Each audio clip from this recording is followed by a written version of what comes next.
Well, today we have something really incredibly disturbing to talk about. I never thought that things would get this insane. The level is just beyond imagination. So, we're going to be looking at a letter from Ricardo Lara, who's the California Insurance Commissioner. This letter was sent out on December 30th, 2020. And basically, what it suggests is that insurance companies cannot discriminate against girls under the age of 18 who want to have their breasts amputated because he's suggesting that it is not cosmetic surgery, but medically necessary surgery. And we're going to just go through this document to figure out the convoluted thinking that was used in order to justify this. But just to be clear, I want to read the summary conclusion. It says, an insurer may not deny coverage for male chest surgery, whatever that is, chest reconstructive surgery for female to male patients undergoing treatment for gender dysphoria based solely on the patient's inability to meet a minimum age threshold, because insurers must consider a patient's specific clinical situation to determine actual medical necessity based on evidence-based, which there are not, standards of care. Failure to consider a patient's specific clinical situation in determining medical necessity violates states' gender non-discrimination laws and regulations, and the other coverage and non-discrimination standards below. So basically what this does is it opens the floodgates in California for children under the age of 18, for children under the age of 18 to have radical cosmetic surgery paid for by insurance companies. Well, what he says here about a patient's inability to meet a minimum age threshold, unless that child dies, she is able to meet that minimum threshold when she crosses her 18th birthday. So that's a little disingenuous to me. Yeah. And I also found it ironic, that last sentence there, failure to consider a patient's specific clinical situation in determining medical necessity violates discrimination laws, yada, yada, yada. Oh, that's really disingenuous, considering the number of conversion therapy bans that have been put into place to prevent therapists from doing that very thing, considering a patient's specific clinical situation. Therapists are no longer allowed to consider a specific patient's needs, and yet they want to cite that here. Yeah, it's really absurd. And one of the things that's most confounding to me is that they're using the diagnosis of gender dysphoria, which is a psychiatric diagnosis, to justify these intrusive surgeries. They're basically saying if a child meets the clinical diagnosis for gender dysphoria, which is, again, it's a mental health diagnosis, then they should not be denied these radical surgeries. Well, and they cite WPATH, the World Professional Association on Transgender Health, their standards of care for transgender patients. They cite this throughout, and that's problematic for two reasons. First, there's a study out of Canada, the Canadian Gender Report by Lisa McRichards, who states bias, not evidence, dominates WPATH transgender standard of care. And she says, in summary, overall WPATH message is to follow the patient's wishes only, putting aside scientific evidence and ethical delivery of care. But even if WPATH standards of care were reliable, responsible, reasonable standards, here's what WPATH says about it. On page 11 of their standards of care, they say that 73 to 88% of children with gender dysphoria do not persist into adulthood. Even WPATH recognizes that.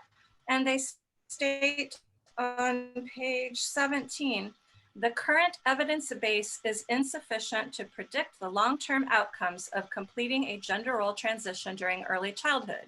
They are very clear that there is no evidence to support child transition. Yeah, it's just Angry. it's outrageous. I'm really angry, and I know it really, to me, it's tantamount to girls who have maybe anorexia nervosa or other eating disorders being allowed to have access to gastric bypass surgery or liposuction, and the state mandating that insurance companies pay for this. I mean, I don't see it as much different. Alex, do you see much of a difference between that and what's happened here? Absolutely not. I mean, I actually think that we know from the girls that we speak to on a weekly basis that this is a psychic contagion. So these children are not transgender children, okay? These are girls who have serious mental health issues. Beyond that, we now have, after speaking with so many of these girls, we can come to some pretty clear conclusions. Lesbians are overrepresented, which means children are incorrectly deciding that instead of understanding their sexuality, they're coming to the conclusion they're born in the wrong body. The second one is that girls who have gone through sexual trauma are overrepresented. I mean, just so it's incredible. There is almost nobody that I meet who is a detransitioner that doesn't speak of some type of trauma in their past, sexual or otherwise. And the third one would be that we know that this is happening also in peer groups, right? So, and how much this is fetishized the same way anorexia was fetishized. So you would go online in, let's say, 2003, and you would hashtag thinspiration, and you would get a whole bunch of emaciated girls. And nowadays you're going on to TikTok and Instagram and everywhere. You're hashtagging top surgery, which is double mastectomy, right? It's the kitschy name for double mastectomy. And you would just have a whole bunch of sick people, sick girls. And it's this, again, I don't understand why we are failing to understand that these children are trauma survivors. These girls are just lesbians, okay? These girls are not transgender, and we're giving them surgeries, which means that they don't have any chance to really reclaim a proper life unless they want to, unless they want to be on, they'll never breastfeed. They'll never be, their sexual sensation, because they actually cut the nipples off completely when they do this. Sometimes they reattach them, but there'll be no nerve sensation there. Sometimes they don't even bother to do that anymore. And so these girls, like you said, these are not, they're treating breasts as though there's something replaceable. And we've even heard a gender clinician suggest that if you want breasts later, you can go and get them. And here's the other thing about chest surgery. If you want breasts at a later point in your life, you can go and get them. That's just not true. And as women, we know that that's not true, that breasts are an organ in our body that you can't just hack off and then replace at some later point if you want to. Well, and even another group that's overrepresented in these girls that are claiming transgender identity are autistic kids. Some studies have shown 60% or greater of these girls are on the autism spectrum. And why are we not talking about that? Why are we not looking at that? Why would we give invasive surgery to someone with a prior diagnosis like autism? And on the second page of this ridiculous Ricardo Lara document, reconstructive surgery is defined as surgery performed to correct or repair abnormal structures of the body caused by congenital defects. They are calling healthy sex characteristics congenital defects. And imagine what that does to girls. They already have these mental health issues, and now they're being told that their healthy, normal breasts are abnormal growths.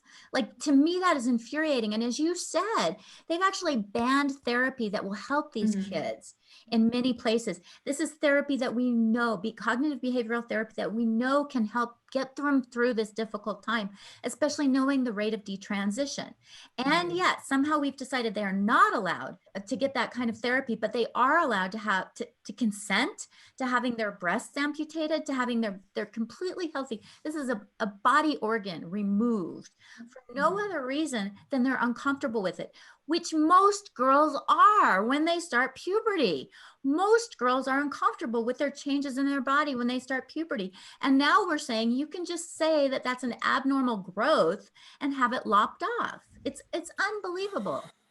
It horrifies me as well, because now we're seeing an uptick, not just in this garbage transgender, underage transgender surgeries. We're also seeing an uptick in non-binary surgeries. So to me, that's just a girl saying, I just hate my breasts. I hate them so much and I can't get over it. So, you know, we're seeing really disturbing trends, especially these trends online. We know them, we can see them. It's so cult-like as well. And really to see insurance companies and professionals capitulate to this type of nonsense, it's infuriating, and it really is sending, this is going to have a ripple effect. It's going to be in California first, and then it's going to, I guess, you know, probably permeate the rest of the United States, and by extension, the world. This is going to become the standard. Breasts are optional. You are born and you can decide whether or not you wish to develop breasts if you are a girl. They might actually be a congenital defect. They might be a congenital defect based on your DNA. What? Mm-hmm. Absolutely crazy. It's beyond insanity. And I just keep thinking, how do they determine what a male chest is versus a female chest now? And what this is again doing is ascribing to these absurd standards of beauty that we have, so that if you have, like, do I have a male chest? Like, do we base it now on our cup size, whether or not we have a male chest or a female chest? How do we determine that anymore? Typically, you say you have a female chest if you're a female, and you have a male chest if you're a male. But now we're saying that you can have something, congenital defect, if you don't like the way you look.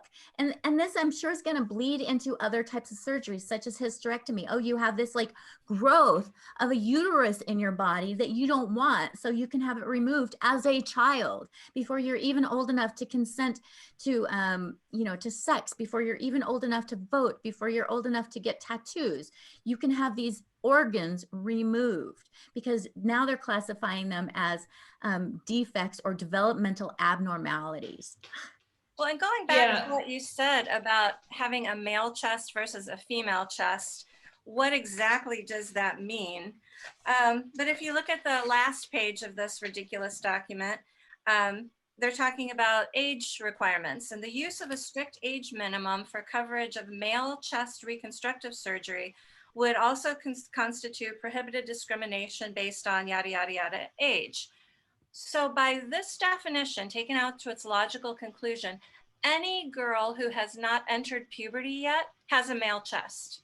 Right. Because any girl who has not yet started to develop her breast, by this definition, has a male chest, which is utterly ridiculous. Yeah, this whole document is, I mean, it looks like something somebody would make up as a parody of joke. A joke. And when I first saw it, I wanted to get documentation that it was real, because it was so absurd that I thought somebody must have just put this out as a parody, but it is not. This is actually the recommendation in California now.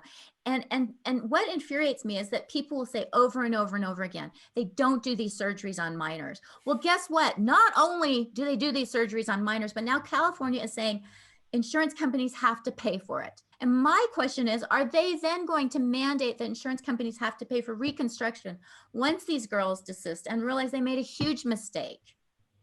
Well, actually, I think that's a really good point, Erin. They don't mention the desisters in it, and we know the desisters are now 17,000 desisters on Reddit alone, right? So that's not even, we know that that's just a slither of the desisters, detransitioners. What worries me also is starting this barbaric practice earlier and earlier, because we know from speaking to girls that have desisted that it is a train. So it is almost just like a production line, okay? So the girl will go in and start getting her hormones at the same day she gets her hormones. She'll get her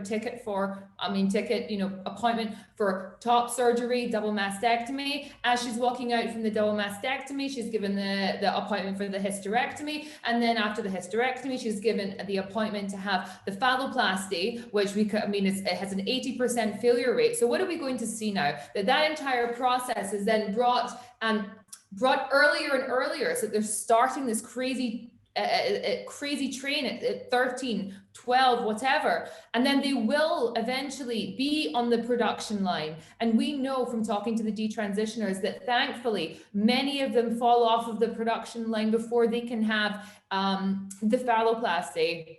But certainly we know that many of them fall off after they've already had the hysterectomy, which they can't come back from. Okay. So this to me is just saying we are moving girls to the production line far earlier to have these invasive, damaging, irreversible, barbaric is the right word. I encourage everybody, by the way, who may be watching this video might be thinking, oh, these women are just overreacting. Google phalloplasty. Do it for me. Have a look at what a phalloplasty looks like. Take a good long look at what we do to girls who feel like boys. Look at a phalloplasty, and then continue to argue about whether or not this is, good medical practice. And one of the things you touched on, Alex, is that, we're really focused here on top surgery because as a woman, I'm just incensed that we're doing this to girls, especially as I mentioned, because most girls go through a phase where they're uncomfortable with their breasts. And now we're telling these girls, it's okay, you can just chop them off. But what this document also does is suggest that there should be no age restriction on hormones. That means puberty blockers, testosterone, other hormones, male to female hormones, estrogen, progesterone. There should be no age limit on that.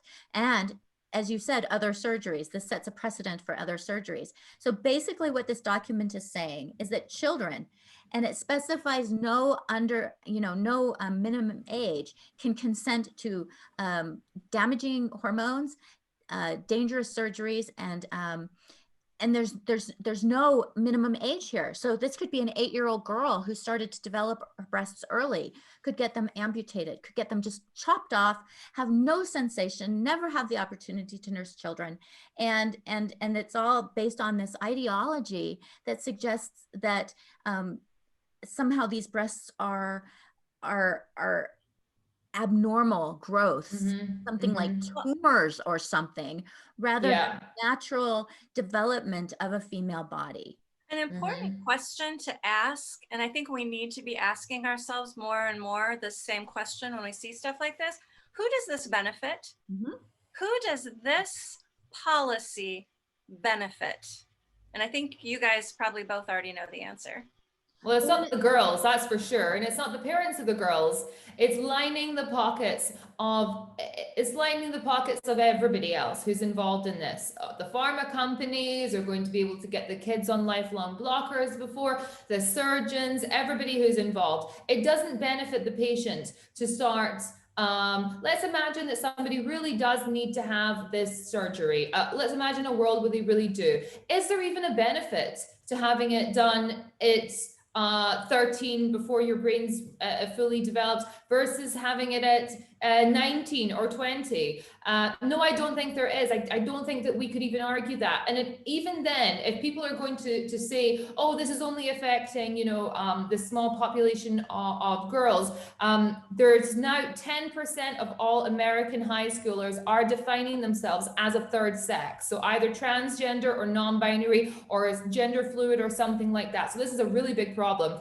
And if they're thinking it's just affecting girls, no, this will eventually bleed on over into boys, and they will start to say that penile inversion should be done earlier and earlier.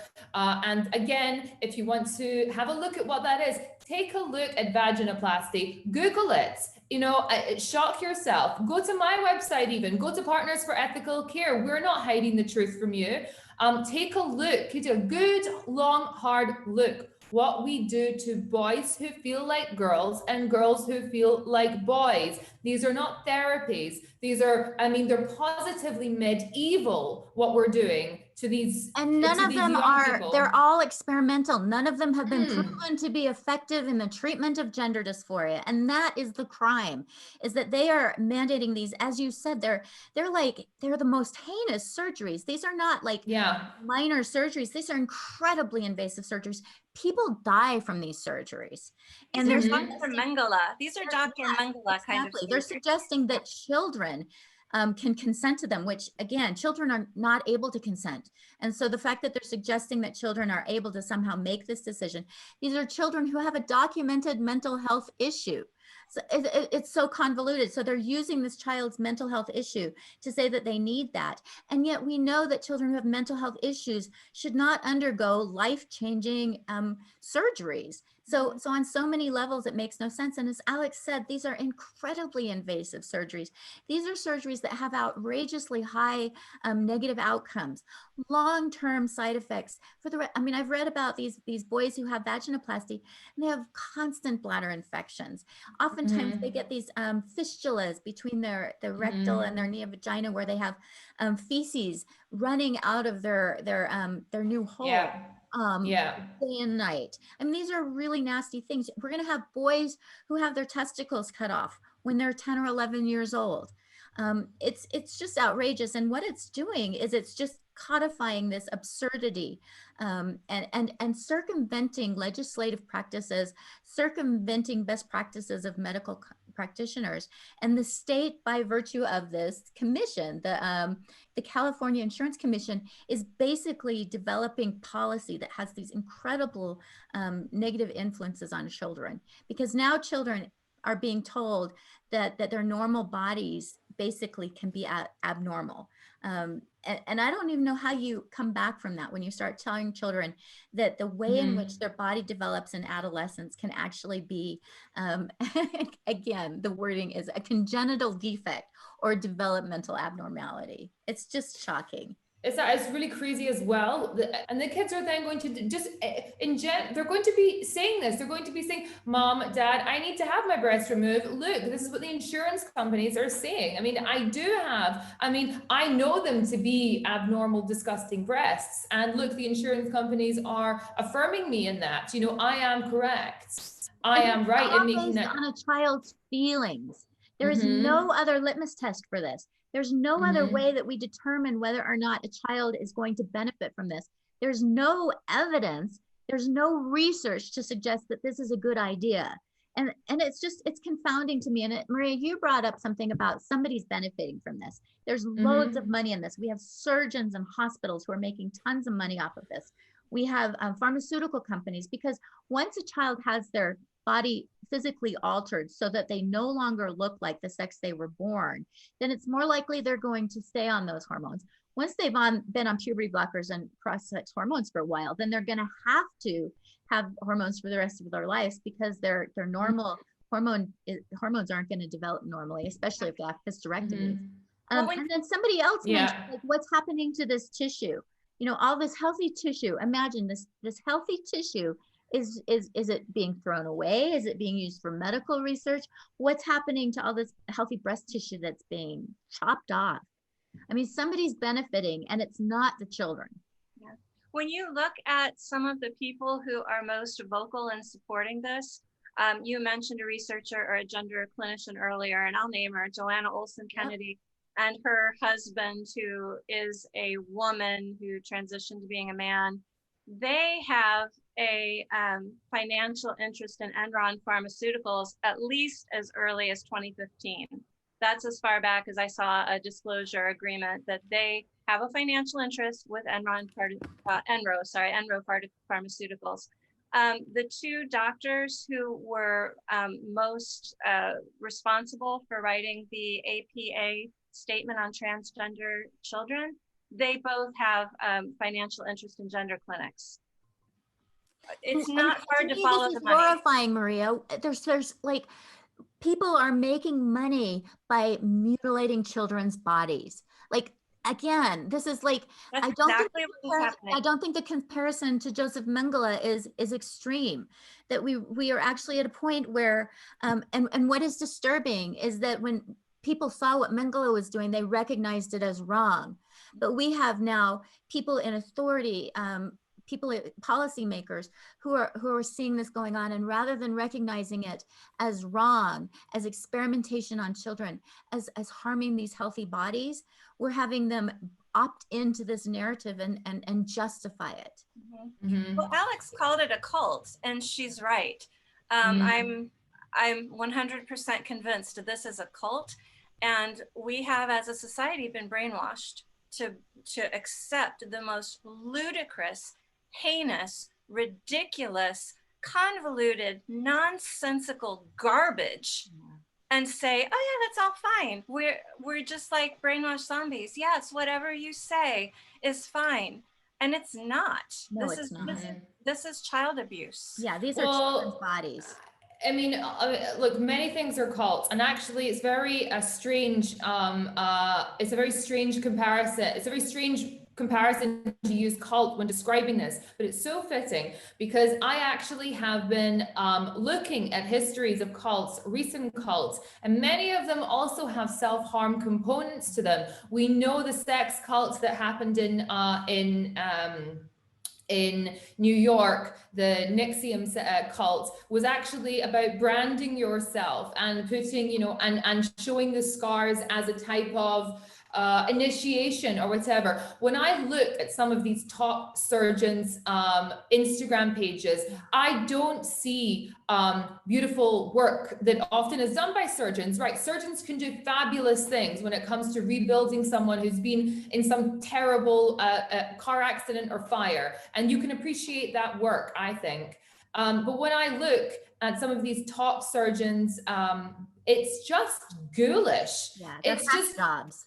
they're hack dolls. It's just girls that you can tell they're female because of the way because we readily perceive sex, standing with huge gashes, and they're making a joke out of it. So they're even one of them said, my patient just had the tetus deletus, right? This is disgusting. This is so unbelievably horrifying that they're using kiddie kind of language to discuss a double mastectomy. It was, I actually ended up commenting on the post from the doctor, and I was like, if a woman had a miscarriage, would you call it a baby begonus? Right. I mean, it's just so completely ridiculous. It's just shocking to me that, again, like you said, Alex, they're celebrating this. These doctors are acting as if they've just done something so cool. It's so cool. Look what we're doing. And that's how they're branding it. They're not saying this is major surgery that could have lifelong complications that you could die from because it's major surgery. They're like, look at how cool we are. And they're taking pictures of these girls and putting them on Facebook and Instagram and on their web pages and acting as if they're some kind of like hero for lopping off healthy body parts. You notice how also these doctors, and we know exactly what doctors we're talking about. We follow the doctors. We know exactly the criminals that we're talking about here. You notice how they're never posing with a woman who looks like me, or a woman who looks like you, Erin, or a woman who's, like between the ages of 30 and up, always posing with a teenage girl. That doesn't send any red flags to her and say, I seem to have a hell of a lot of these double mastectomy patients that are 15 years old. Or you know what? Crazy how many of them have same-sex lovers. Crazy. Really strange. Isn't that strange? But Alex, they're not same-sex lovers because they identify as a male, therefore they're straight, because we don't want to accept same-sex attraction anymore. We want to suggest that those are actually males who are attracted in female bodies. I mean, this is how absurd. It's so disgusting, so horrifying. And when you mention Mengele, a lot of people are kind of like, oh, I don't like that sort of comparison. It's like, well, again, look into the history of Mengele and the types of experiments that he was doing to gay people. And, we're doing stuff to gay people. Yeah. To correct them. Like it's utterly insane. Yeah. It's really, I understand people might feel it's gauche to make that type of comparison. We're making a comparison between a doctor who was involved in a system of actively harming and experimenting on gay people. And we believe that this is actively harming and experimenting on children and potentially also gay people, because we know so many of them are lesbians. So this is just like, this is so horrifying. And I really wish they would just give it up already. But unfortunately, we're just going to see, probably a tsunami of lawsuits come out against these insurance companies. And that's what's so frustrating, is that you have to get to that point of having the women who are going to be taking these insurance companies to court. But what that means is that they're damaged. Yeah, but that means all these kids are exactly damaged. And that just breaks. Exactly. The only other time I remember mental illness being treated with some kind of invasive surgery was when we did lobotomies on people. And Yeah, to me, yeah, like you said, Joseph Mengele's experimentation, the lobotomy. When we start damaging healthy bodies in order to treat what is a mental health issue, then that becomes abuse. And what's shocking to me is not only are we protecting this, not only are we accepting it and protecting it, not calling it out for what it is, which is abuse. I would say yeah. it's even more heinous than abuse because it's systematic. But in a court in Canada now, they are actively shielding these doctors when there are suits against them, saying that their names can't be released because people might call them child abusers. And again, this is how extreme it's gotten, is that we now have the infrastructure protecting child abusers, and people who call them child abusers are the ones who are called haters, are the ones who are called bigots. And again, it's a wonderful turn of language. I just wanted to read at the bottom of this, there's a discussion and it talks about male chest reconstruction surgery recommended by a healthcare provider for treating gender dysphoria in a patient transitioning from a female to a male gender constitutes reconstructive surgery. So they're saying it's no longer cosmetic surgery, it's reconstructive surgery. And again, this comes back to the question of what is a male chest? So does just chopping off somebody's healthy breast suddenly make that a male chest? No, it doesn't. It's still a female chest. Women who have had double mastectomies because of cancer, they still are female. They still have female chests. So it's really insulting to suggest that this is like male reconstructive surgery because of a congenital defect. Again, it's the absurdity of this language. Also not scientific. It's also not scientific because it's really crazy that we're using male and female, okay? Because that's just, again, we cannot. At the beginning of this kind of war, maybe 10 years ago, when we really started to see the war on women happen through this surgery, I thought that they were just after gender. I thought that they really wanted to create a culture of gender dysphoria. No, they want sex. That's what they want. They want to start to replace the sex. And that has serious consequences for women, for the people who are occupying that category. And also, I just want to mention, Erin, there's this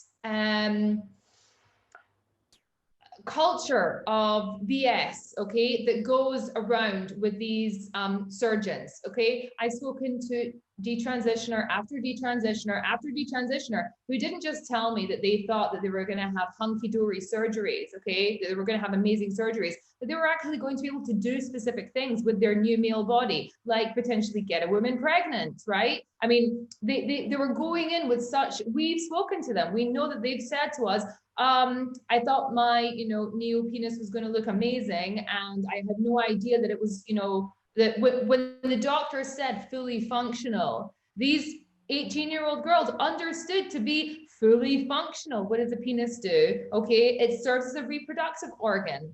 It's just insane. It's utterly crazy. This is not medical. This is not science. This is not reconstruction. This is destruction of healthy women. Yeah. Girls and women, the people who are the most susceptible to body hatred.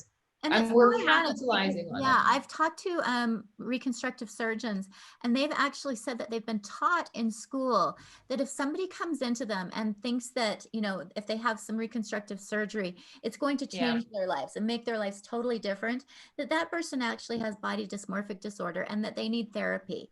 This is something that the surgeons are taught. And yet here we have like a complete turnaround of that where instead of surgeons being able to say I think maybe you need some therapy, the therapy has been banned and the surgeons are basically coerced into doing this kind of surgery. And I'm wondering now if a reconstructive surgeon refuses to do this kind of surgery on a child, if they're going to be a threat of losing their medical license. I mean, how far is this going to go?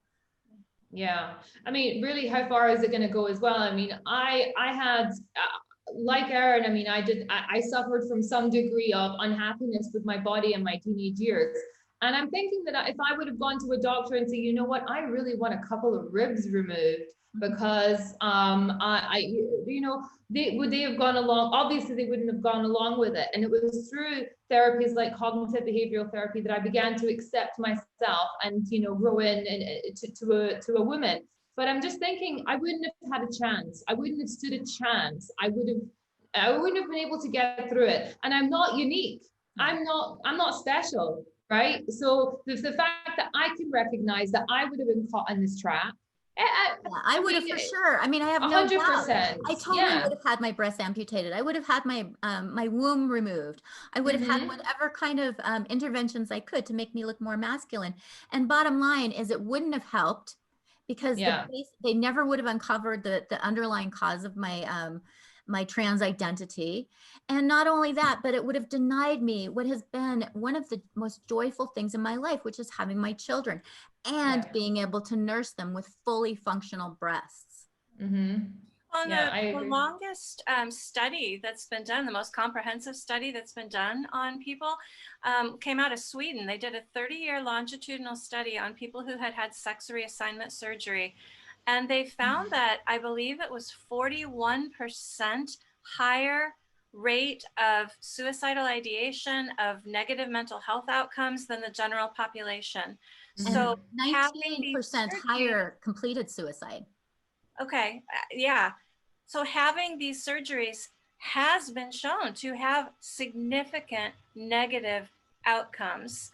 And when the gender industry says, oh, these interventions and surgeries show increased happiness, they're looking at the first year, maybe first year or two. You've got the surgeon saying, wow, look at, you just had a tittyectomy. Yeah, and all of your friends are saying, yay, it's so great, it's so great. But when that initial honeymoon period ends and you settle into life with the body that has been mutilated, the satisfaction just plummets, the mental health stability plummets, suicidal ideation skyrockets.